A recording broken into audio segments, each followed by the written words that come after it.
had this really great sermon for you tonight. And as you entered into the sanctuary and you got a prayer book, many of you picked up a little handout. It says, Joining God as Resident Strangers in the World. It was I was really inspired by this other rabbi's message. I wanted to kind of riff off of that, but now it's just homework. I have something else I need to tell you about. But it's a really good article, so if you picked it up, don't read it now, unless you're really bored. That's fine. It's still Torah. But you should read it later, because I think there's something really good. But what I really want to tell you about, I guess Facebook revealed some Torah for me today. Go figure. You see, this week, there was something that happened that reminded me of my childhood, and I'm struggling with it some, and I want to share it with you, and maybe we can figure it out together over the next number of years. You see, I grew up on Long Island. Really? Okay. We were from a nicer part, David. He's more enthusiastic than I am. Well, in any case, I was born and raised on Long Island in the middle of Nassau County. The town's called East Meadow. And in the 50s, there's a lot of people that are leaving Brooklyn and the Bronx and are trying to forge the next stage of life, largely because of the GI Bill enabled my father to get a decent mortgage out on the island and out of the city. And they picked this spot in East Meadow in the early 1950s to create a congregation because it was close to the train, and everybody, of course, if you have any sense of Long Island, know that you're reliant on the Long Island Railroad in order to go and make a living, as my father did for decades, and many people here in the congregation did too.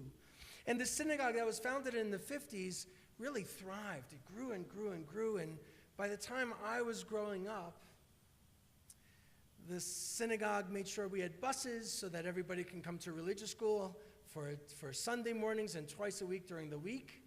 And the sanctuary was full, and there were people making Aliyah to Israel, and I remember the adults were organizing these floats for the Salute to Israel, for the Israeli Day parade in New York City, and our synagogue would take a float out somebody's truck. I don't know who had a truck, but they took it out into Manhattan, and we would all be on this float going down Fifth Avenue. All of these really incredible memories.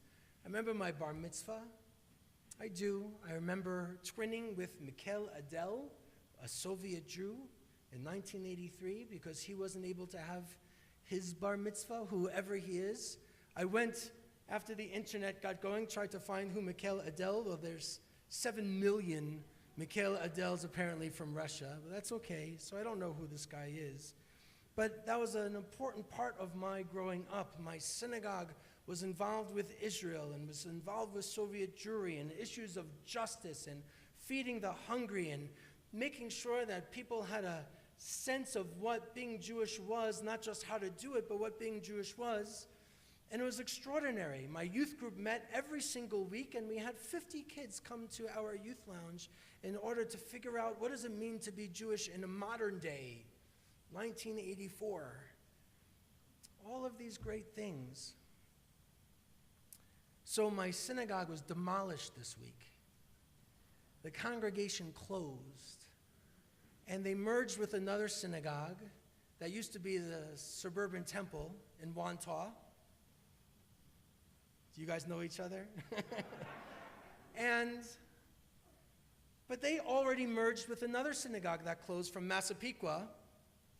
And all of these congregations in this middle of Nassau County, they're all closing and merging with others. And the merged congregation isn't necessarily that much bigger.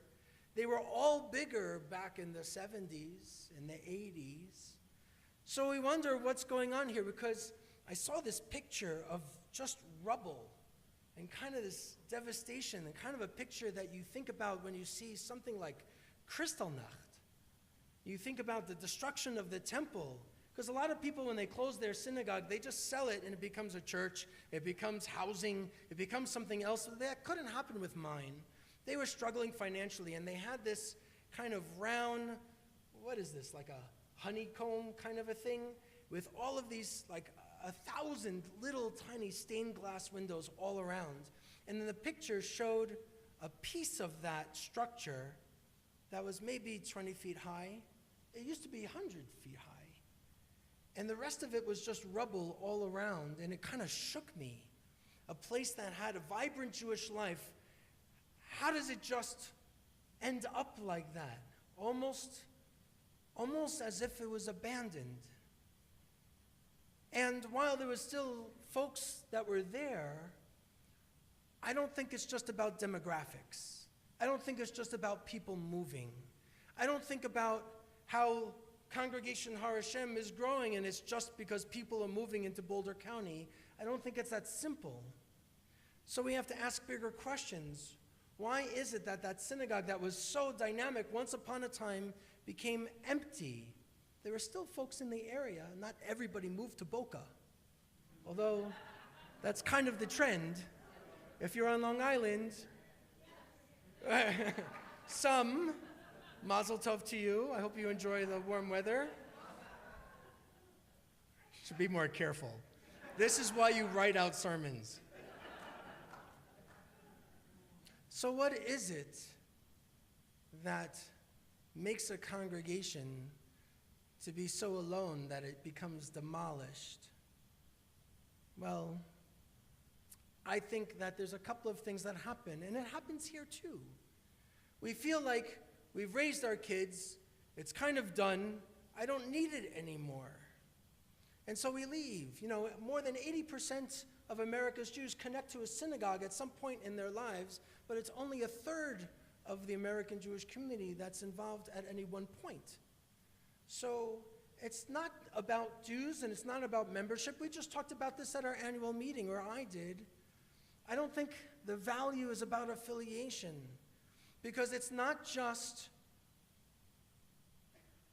whether we belong or not, or whether we support or not. There has to be a relationship. If the synagogue isn't responding to people's needs, you need to call me on it. If we're really in a relationship, you have to say the congregation needs to do more, because I believe in its purpose and its vision, and it's not a pediatric Judaism and raising children and putting them through religious school and making them do what was done to us. It has to be better than that. And I think you have to hold us accountable. I do. I think you have to hold us accountable, and I think it's not about affiliation. It is about inspiration. We have such incredible truths and things that are inspiring about Jewish tradition, but somehow we haven't translated what the symbolic language is. Unless you're coming all the time, and then ask the questions or send me an email. But I think part of Temple Emmanuel of East Meadows' downfall or loss or loneliness was there was a point when the community wasn't speaking with one another. The days of if you build it, they will come are long gone. It has to be something that is going to be compelling. If we're not visiting you in the hospital, we're missing it. And if we're not showing up at your simchas, we're kind of missing it. And if it's not about the relationship and why Judaism matters, not just for us to survive, you've heard me say this before.